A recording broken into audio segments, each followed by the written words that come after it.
Mm-hmm. Question. Is the main difference between verbal emotional abuse and manipulation just the fact that when they're verbally or emotionally abusing you, they're generally yelling at you? Good. So the distinction, what's the distinction, verbal, emotional versus manipulation? Because they're trying to Yeah, make you do something when they're. that's right. Typically, I think if I chose one word to distinguish, is intimidation. Manipulators don't try to intimidate. They're passive aggressively trying to get their way. But verbal emotion abuse is intimidated to intimidate. Calling names, you're just like your mom. Calling you, huh? I was just going to say they could or Correct, correct. involved. Yeah, it doesn't have to be Really not a yelling, factor. but it's the intimidation part, trying to force you. I would dare say, but certainly emotionally abusive people are manipulative. Certainly they are. But you could find manipulators in that moment who, in general, are not abusive people. They might just sometimes try to get their way in this one area, or they're always trying to go to the restaurant where they want to go. Well, they're not emotionally abusive to you. But usually abusive, the other thing was usually it's a prolonged or chronic, usually a relationship where they have an ongoing relationship with you and they're always trying to intimidate to get their way. Manipulators don't have to do the same thing. I mean people all the time who might manipulate me at the grocery store or whatever, but they're not being abusive. I don't have a relationship with them, but they're still going to try to guilt me. I'm so low. Can I get ahead of you? I'm late. Can I get here quickly? They're trying to guilt me. They're trying to make me feel responsible for their lateness and their consequence of being late. Yeah. So what for the podcast? What about talking smack on the field? I would dare say those are related. If you're calling people names, if you say, I'm going to kill you, I'm going to crush you, I'm going to get whatever, you're trying to intimidate them. In that sense, that's an emotional abuse kind of thing. But I would tend to lean that. That's what I'm saying. That's just odd. But that's more of a, yeah. Again, typically abuse is used if there's some kind of a relationship that's more of an ongoing kind of thing. If they're doing it deliberately to try to manipulate you to get cowered down, then I would say it's more than, they're related. But I'd say it's more manipulation that is an abuse issue. And it's still your fault if it works. Right. If it works on you, again, that's the bottom line. No matter how it's Because you let it get right. you let them. It's always your fault. It's always your fault. Now, again, the nuance. David, does that mean I'm never emotionally affected? Can I never, ever be... Are they never to blame for the consequence of what they say? I'm not saying that. I mean, Jesus very much believed we could call someone to sin. He says it's explicitly. If you cause one of these little ones to sin. So our behavior, our words have consequences. They're not sticks and stone nonsense. They do matter. They do matter. The degree to which they matter is up to us. And what we do with our feelings once they've hit us on the inside are up to us. But it's silly to think that no one ever has effect on me ever. You're not a robot. And if it never had effect on you, something's probably wrong. There's something weird about that. When people say, "I don't let nothing affects me," that's weird. And I mean that in a technical sense. That's odd and that's not healthy. Things should matter to you. It should matter that. Does that make if someone called you a bunch of names or whatever, you go, that hurt my feelings. It's okay to say it hurt my feelings. Now, There's still a difference in having a. right. So you're saying that we should be mature enough to be able to walk away when people do things to us or call us names Say things. or say things. So I'm talking verbal here. Verbal Right. abuse or manipulation. That's right. So, right, to nuance. In my view, based on my studies and research in Christian psychology, healthy, well-rounded people, in general, choose what gets to them. They choose what gets to them. Healthy, well-rounded people don't let everything get to them. They choose it. They can be really a healthy, rounded individual, and maybe, let's say, percentage. Someone gets real hateful, well, 5 or 10% affects them. But that's about it. That is, they will, if they want more than that, they're going to let it in. For example, in my home, I care a lot what my wife says. Now, I'm not codependent at all, but if my wife said, "You're really, really stupid, you're really dumb," and she said those kinds of things, well, that would really hurt me because I deliberately let her in. She's my spouse. I'm deliberately very vulnerable with her. "You're ugly, David, and you stink all the time." Well, that hurt my feelings. I don't want her to think that, but I know she can think what she wants, and I move on with life. But that would hurt my feelings more than a person I've never met before, a stranger at Dillon's. But most people are not that way. They're just as equally affected. But healthy individuals don't do that. I started the first week by saying I think we had emotional contracts with bullet points on them. And I said, I think we have standard default ones. Healthy people do that.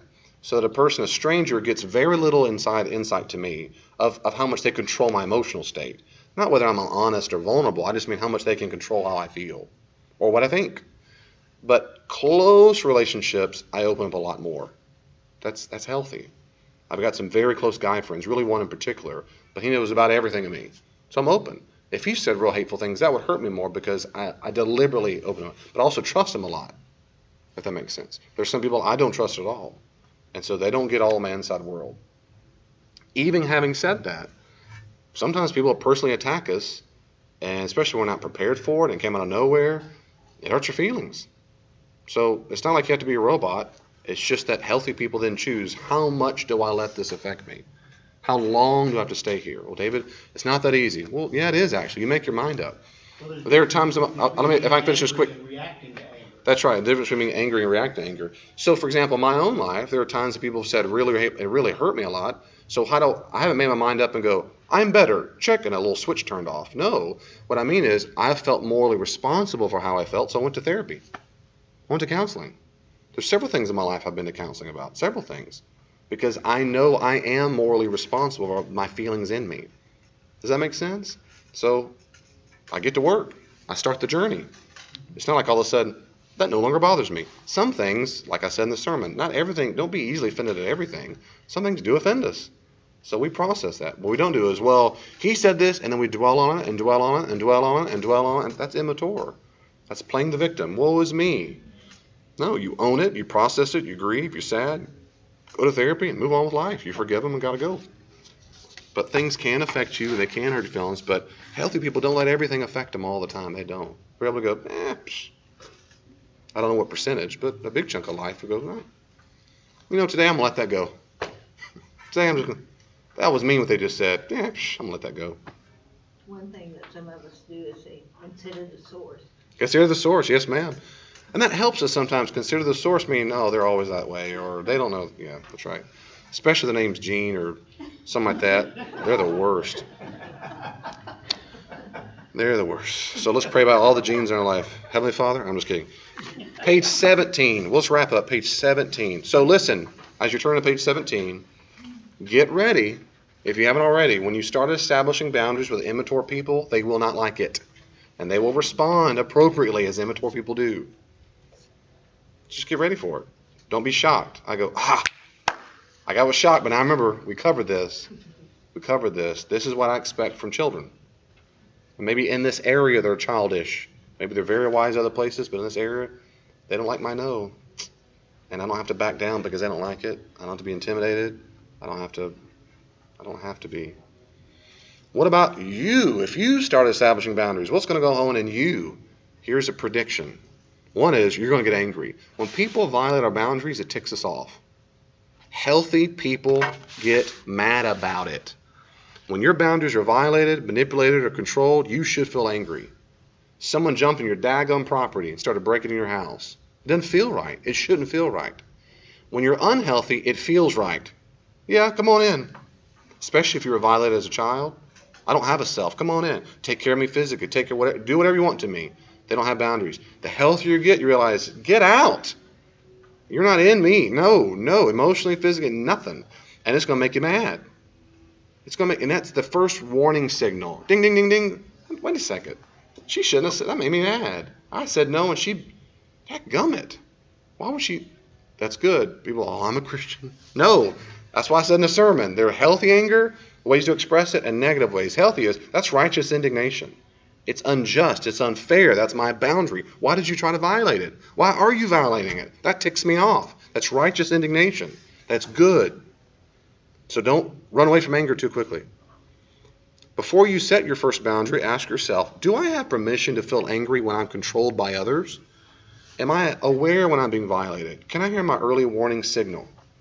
What I mean is, on your own side, have you given yourself permission to feel angry when you're controlled by other people? Mine's like an old-fashioned pot, and it starts to whistle. An old-fashioned pot, or whatever it got. Yeah, and it starts to whistle. And the more we mature and the better we get with boundaries, we whistle fast. We will whistle so fast when the sentence just hit period. We go beep, because our radar, I see the little radar spinning around like in the Weather Channel. It's spinning all the time. And we go, I mean, as soon as that word comes out of their mouth, that facial expression, I see it all. Oh, sorry, I'll start preaching. I see people's faces and they'll furrow their brows, their eyes get big, or they go, or their faces turn red.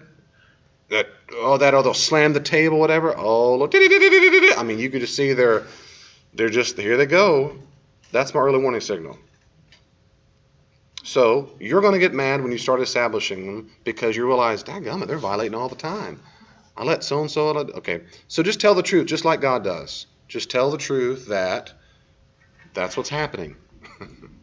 They're violating your boundaries, and you've been letting them. They're violating your boundaries, and you've been letting them. Well, I've told them no many, many times. Well, so what? Till you practice it, you didn't say it didn't matter what you said. No wonder they kept saying yes, and they just jumped right over that boundary. But deep down, I've always counseled through years. I'll say, how does it make you feel they've been jumping over that boundary? Well, no, it's so no. Does it make you happy? No. Does it make you sad? A little bit. Does it make you angry? And they go, well, I just think, does it make you angry? Yes. And they go, but I know I shouldn't. No, and it's always, I know I shouldn't. I know Jesus, wait, yes, you should feel angry. And boy, when you finally tap in that anger, sometimes they get scared of how mad they'll get, and we process that together. Number 2, you'll become drawn to boundary lovers. You will stinking love to hang out with people who love boundaries. I'm telling you, healthy people love healthy people. Sick people love sick people. We become naturally drawn to others who respect our no. It makes us feel safe. Think about that. They won't violate me. They won't try to take advantage of me. Think about that. How many friends do you have you said, no, thank you, I don't want to go to that meal. I don't want to go out to dinner. They go, no problem, love you, see you later. There's just a freedom to be. Not, click. Oh my goodness. You don't have a friend if they're that way. You have a little baby child that you're trying to be friends with. Nuh-uh. You'll find yourself loving people who respect your no, and the relationship is never at stake. If you're weak at boundaries, hearing someone say no seems hateful or rude. They're so rude. But as you mature, those same people will be viewed as honest, caring, refreshing people. I used to think they were jerks. Now I realize they weren't jerks at all. They just had a self. They just said, no, thank you. Who do they think they are? They're adults. They're being mature.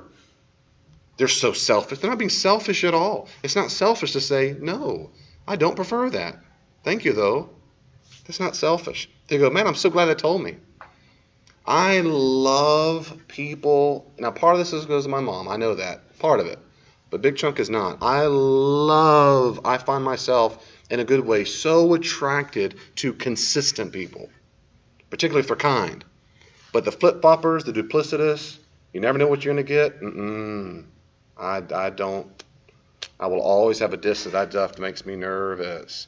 But consistency is one of my chief virtues. I love it. I love it. Love it, love it, love it. And so when people are consistently safe, no thank you. But they still love you anyway. And the next time you meet them, they're not going to hold it against you if you said no to them. Right? Well, last time we didn't do what I want.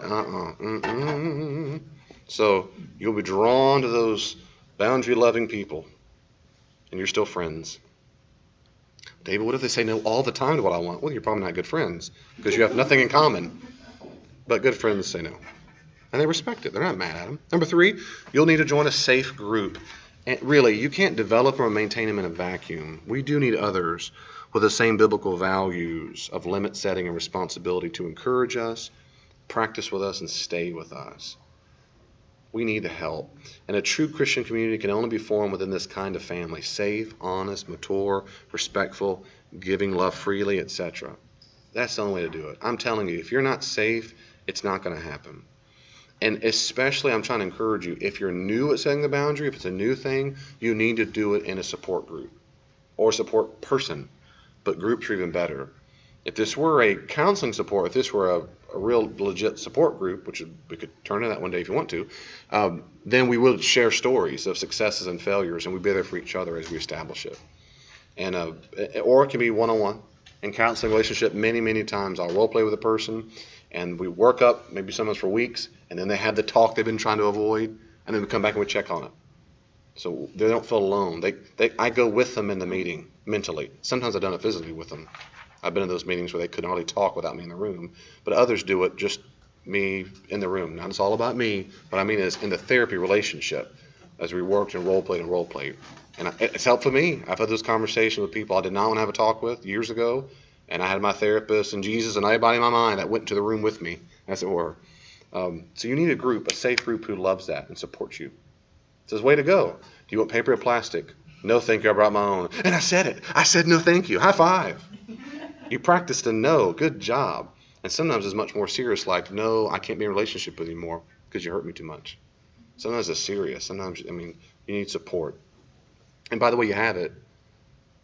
You may not feel it, but you're looking at least one person who will support you in your boundary establishing and maintaining it. Because I stinking love boundaries. God designed them. I want them. I want them for myself.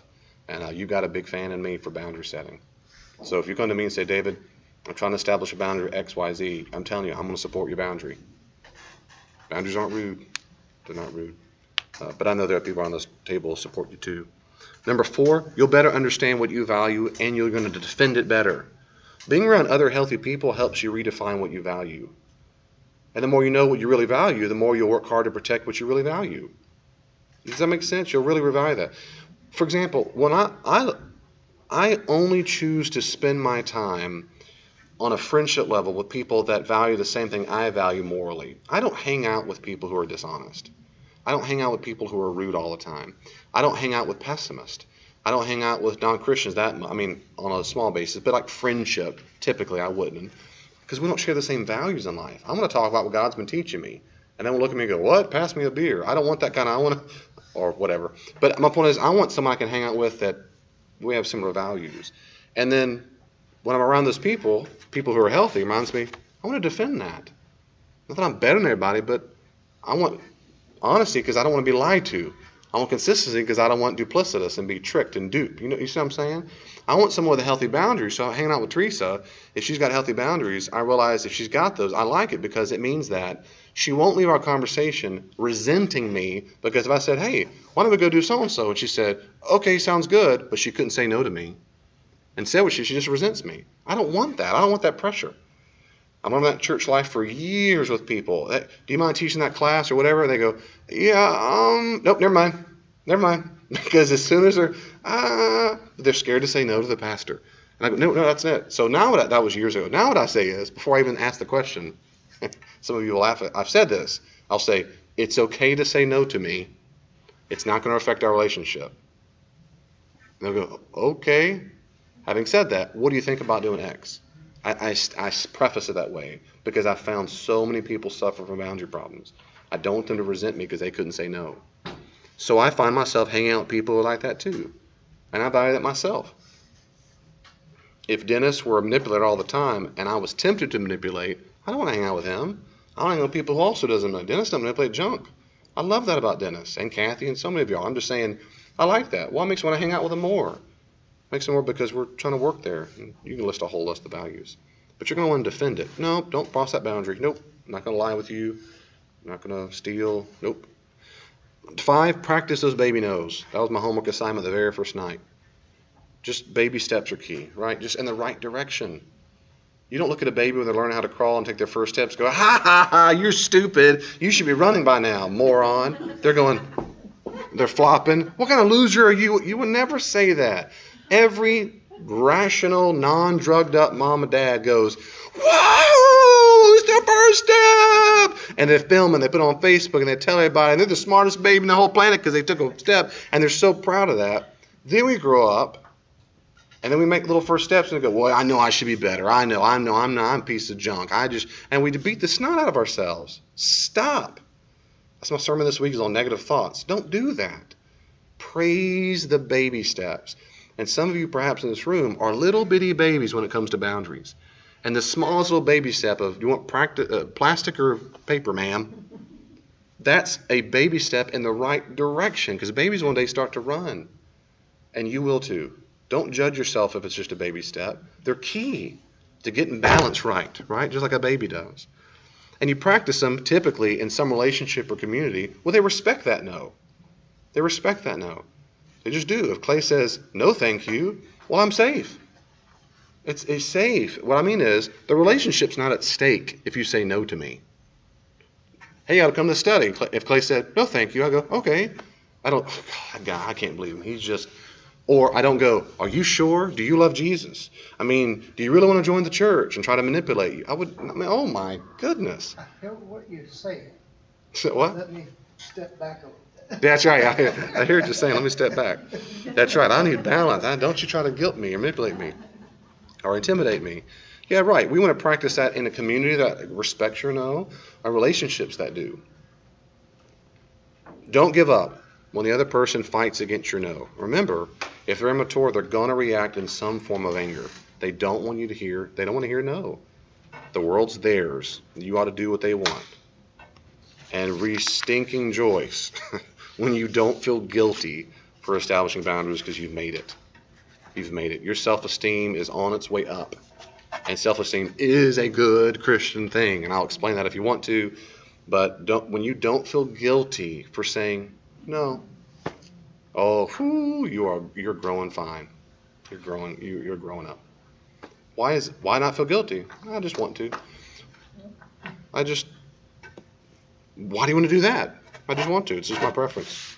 Well, why do you? No, just what I want. And because I want it, that's good enough. That's good enough.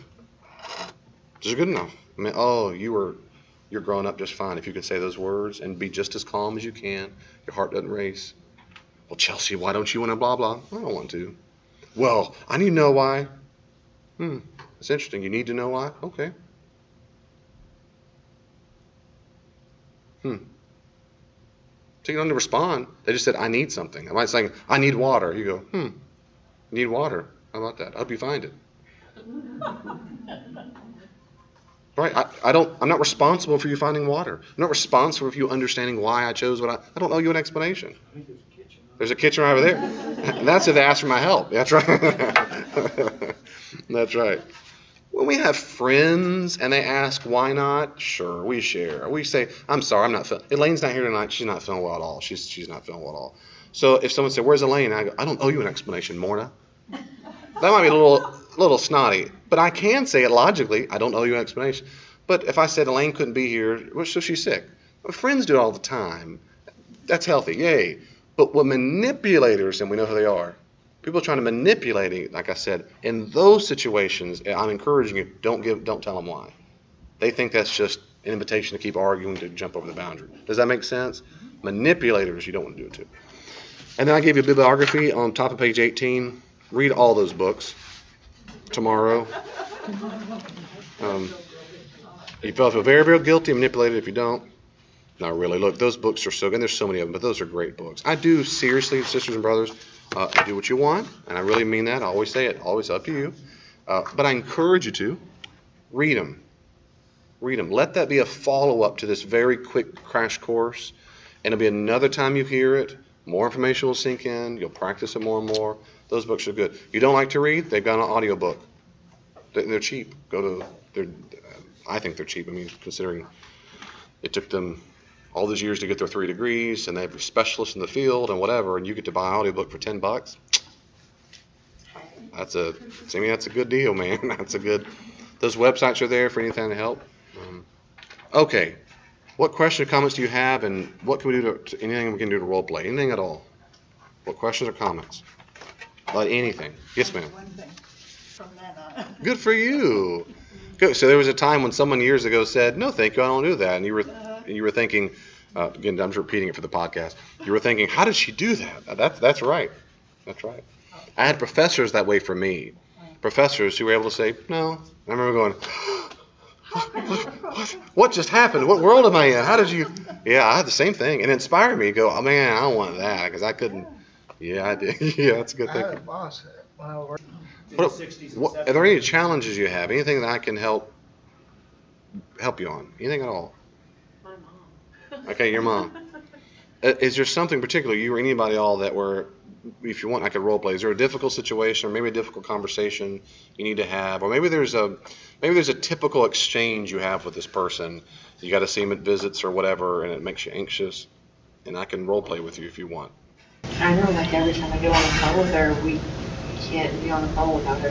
When are you moving down here? Why aren't you moving down here? It's your fault Delay's the way she is because, you're keeping her away from us. Would you like to role play on that? I don't think I can use her vocabulary. We're all adults here. I do what you can. So if you want, it might be useful for other people, but you can say no. I don't mind. Okay, I'll be you. Okay, I'll be good. Okay, well let's practice. I'm you, Okay. not as you are, but as one day your perfect boundary self will be. Okay. Does that make sense? So we're not acting like last night. This is potential future, and you're gonna be your mom. Okay. So if that makes you upset, it's okay to cry and whatever. But so you're gonna give me all of her worst, all the stuff that's typical that would really help you, and I will respond that way. So start with something maybe just happened, for an You have example. to ring her up and call Okay. So is that what happens? What happens? Do I call you first? I'm you. Do I call, hey mom?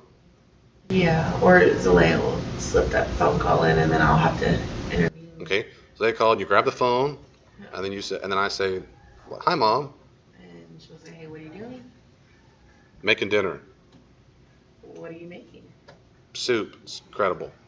Well, you should put vegetables in it because you're overweight and so is Zalea and da-da-da-da-da. It's like everything's a battle with her. Okay. Well, keep pretending you're her. Okay, you're pretending. So okay, put vegetables because you're overweight, whatever. Are you gonna exercise will probably be another one. So, mom, do I hear you? It's hard to be her. I don't want to be her. This time being, and it's recorded, so you can play back and listen to this over and over if you want. If you want, just for you. Okay, so really it's practice. Okay, hi mom, making soup. She says. Why are you eating this late? Okay, why are you eating this late over the vegetables, right? Why am I eating this late? Because we just now made the food. What are you doing, mom? I never asked what she's doing. Okay, so let's assume I didn't say that. Let's say she keeps attacking me on the soup, you on the soup. Okay, keep going. She says, well, I don't know. Normally all of our conversations, and I don't know how she does it. She's very clever, but they circle back around to, why aren't you coming to be around the family? Why aren't you? well, let's play that. Well, first let's go back to the vegetable thing and losing weight, because that was a good one. Okay, so say it again. Just try and get in the spirit. Why aren't you eating more vegetables, Chelsea? You need to teach your kids how to be more healthy. So I hear your mom. Did I hear you correctly? You're telling me to put vegetables in my soup and you're telling me how to feed my kids. Did I hear you correctly? Yeah. Mama, thank you so much. I love you, and I do appreciate the fact that you're trying to help me. But when you say things like that, it comes across as if you think I don't know how to raise my own children, and that hurts my feelings. Well, Chelsea, you never listen to me. I'm trying to help you. I'm your mom. Okay, Mom, I want to hear what you have to say. Can I finish my thought first, then we'll go back to what you just said? That's really rude. You cut me off. So she would probably Okay, well then she hangs up. It's done. You've done nothing wrong. If she hangs up, there's nothing wrong. Let's assume. go back and forth. That's fine. Well, that's. But you see what I'm doing now? I'm standing up for your own feelings. Let's say she didn't hang up for a second, and she comes. But let's say so she stays in the conversation. Then what? Okay, so Mom, when you say that, I feel like I'm being talked down to. That hurts my feelings. I appreciate you having input, but when you give it so much like this, I'm not sure what you mean. So can you help me understand where you're coming from to tell me how to feed the kids? This is usually hard because no one's ever said this way. I know my examples. And what would she say? Let's imagine she didn't take it well. So then what? She would probably say what I just said, that I'm your mom, Chelsea. I'm trying to teach you what's best. I've tried to raise you so that you can be a good mom, and this is how you want to talk to me. Thank you. You are my mom. And thank you for being a mom. And thank you for raising me. I'm not sure when you say how I'm talking to you, because what I'm doing is expressing my feelings to you. And that's a good thing. Mom, would you like to hear how I feel about things, or are you telling me you don't want to hear how I feel? That she wouldn't listen. Doesn't matter at this point, right? Because you're standing up for yourself. So even if she's not listening, if she's not able to validate you, I hear you saying, very good. You are standing up for yourself. You haven't denigrated her at all. Yeah, you haven't attacked. You haven't demanded something of her. You're staying with you. Let's go back to the thing about want the kids come around. She changes the subject. Yeah, every Okay. conversation circles back to why aren't you here? So why am I where, Mom? Living in Texas. Why living in Texas? Mom, we have jobs here and careers You here. can find jobs down here. Oh, we can't. You're right. You're probably right, Mom. I probably could find jobs there and probably most places in the U.S., maybe parts of the world. I'm not sure what you mean by Well, Will can make more money here. Will can make more money. Well, maybe so. Mom, I'm unsure. I kind of feel like you're trying to get at something. So what are you really trying to say? You're right that we probably could get a job and you might If my get. mom could speak her mind, I'm pretty sure she would say, I just want Zelaya. I think that's all she wants. So, Mom, are you saying you just want Zalea there? Is that what you're trying to get at? Yeah, why don't you give her to me? I've asked you numerous times. I'll take her and raise her for you. Oh, Oh, wow. well, Mom, that's kind of thoughtful. I'm trying to assume you mean that well, but when you say those kinds of things about taking my child to raise her, that hurts my But feelings. you know I love her more. Mom, when you say that you know what I think and feel without asking me, that hurts my feelings. I'd rather you ask me what I think, and I'll ask you what you think. We won't assume that of each other. So, in fact, I love my daughter, and I'm glad you love her too. But I'm not giving my daughter over to be raised by you, Mom. That won't happen. She's my daughter. I can provide her better. Well, you might be right, Mom. I feel like this conversation I feel pretty convinced this isn't going to go anywhere.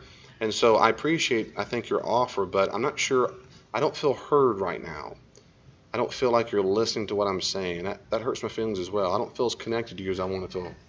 And so I feel like we're just kind of circling around. Mom, am I missing something? Are you trying to hear me and I'm missing it? I don't think she listens, so I don't. Okay, she probably, yeah, whatever. Okay, well, Mom, I'm sorry to hear that. I hope maybe we can resolve that one day. But I tell you what, I'm going to get off the phone and finish this soup. Love you. I'll talk to you later. And then you hang up. See, So, normally when I talk to her, my heart's like jumping out of Sure. my chest. I don't think Sure. of all my words. sure. And that's exactly why we practice and role play in a support group. So emotional. Yeah, that's exactly right. Yeah. It's tough. Pulling And, the strings. and, Emotional. and since your mom, this is a good test kit. You're doing a great job, by the way. Great job. Great job. Because someone else is next. But it's a good example of boundaries. Since your mom doesn't have, and there's all kinds of words in psychology, the metaphor is hooks. Since you don't have hooks in me, if she said those things to me, I wouldn't be affected. Well, David, you need your kids come over here. I'd say, what? No, they don't need to go there. I'm misunderstanding why you think that you need to take my children. Our last trip to Texas, she took Z house shopping and told me to buy the house. She's trying hard. My point of that, and I'm sorry she did that. What I'm saying is, it's normal that there are more hooks in you than there are in me, because I'm not her son. Now, my mom, I got most of those hooks out, most of them out. But for years, they were always hooked strong, and I've been snapping those jokers for years. And I think they're all out. But that's more normal. My point is that demonstrates it can be done. You're not some broken, wounded, dirty, rotten, whatever. I don't know. That's why she can have that effect on. No, it's because for years she's had hooks in for a long time. To use a different metaphor, you've been dancing the same way for a long time, and there's an emotional tug of war going on. And we all get in these dances with people, whether it's colleagues, workers, bosses, spouses, ex-spouses, children, and we go, I don't understand. I've been in this for years, because that's the dance you know. And this kind of stuff brings to our attention to say, stop. I don't want I gotta stop dancing. Stop dancing is hard. It's hard because guess what? It takes two to tango, but the good news is it only takes one person to stop the dance. The problem is they're going to circle back around and bop right into you. Pop! Try to shove you and shove you and shove you, then circle back around, and you have to just work. I'm not dancing. It's hard. That's why support groups are so important. Role playing is so important. Getting support. But let's just reflect for a second what I've done in the conversation role playing is. Notice how I didn't yell, right? Didn't scream. What else did I do or didn't do? You stayed calm. Stayed calm. As calm as I could, right? Do that. Well, and also, That's right. That's good. I turn it. So I pause this. I'm genuinely asking, like when I say, help me understand what you're saying. I'm genuinely curious because maybe I'm missing something. Probably not, but if I am, but I'm showing myself to be open-minded. I'm trying to understand what you're saying, Mom, but it comes across as if you're trying to raised my daughter for me, and you don't mean that, right? You're trying to get the benefit of the doubt. Well, I just think blah, blah. So you don't mean that, right? And whenever someone comes back and, well, I'm just saying, I'm just trying to give master tips here. Don't change the subject. You repeat that same daggone question 32 times if you have to. I hear what you're saying. And I'll come to that in just a second, Mom. But if you mind, do you mind answering me? Did you mean so-and-so? Well, I just think blah, blah, blah, blah, blah, blah, blah, blah, blah, blah, blah, blah, blah, blah, blah, blah, blah, blah, blah. I think I missed your answer to my question. Did I miss it? What was the answer to my question? Well, I think you blah, blah, blah, da. Huh. I think I missed it again. So my question was, is that what you see what I'm saying? You do not let them off. I think I have to work on that, because after so much of a blah blah, it shuts down. Yeah. So she could still be there, and I have no idea what she's saying. You get lost. Well, Put the phone on speaker. Oh, I do. I've done that before. My own mom years ago, I used to go, because it didn't matter. You wait for it to stop and you go, uh-huh. But even then, if it goes on, you still say, I missed it. Because that's true. I must have missed your answer there. Can you say it one more time succinctly for me? The answer to what?